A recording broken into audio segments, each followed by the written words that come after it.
வணக்கம். இது உங்கள் குரல் உண்மையின் குரல். தற்போதைய அண்மை செய்தி.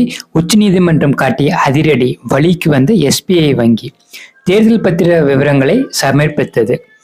கடந்த 6ஆம் தேதிக்குள் தேர்தல் பத்திரங்கள் தொடர்பான அனைத்து விவரங்களையும் சமர்ப்பிக்க வேண்டும் என்று எஸ்பிஐ உத்தரவிட்டது.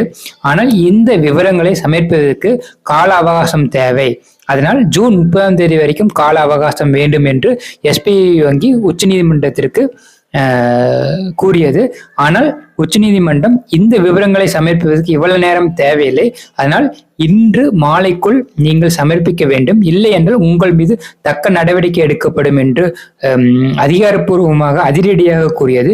இதனைத் தொடர்ந்து இன்று தேர்தல் பத்திரங்கள் தொடர்பான அனைத்து விவரங்களையும் உச்சநீதிமன்றம் சமர்ப்பித்தது. இது இப்போது தற்போதைய அண்மை செய்தி. இது போன்ற அண்மை செய்திக்கு உங்கள் குரல் யூடியூப் சேனலை சப்ஸ்கிரைப் பண்ணி சப்போர்ட் பண்ணுங்க.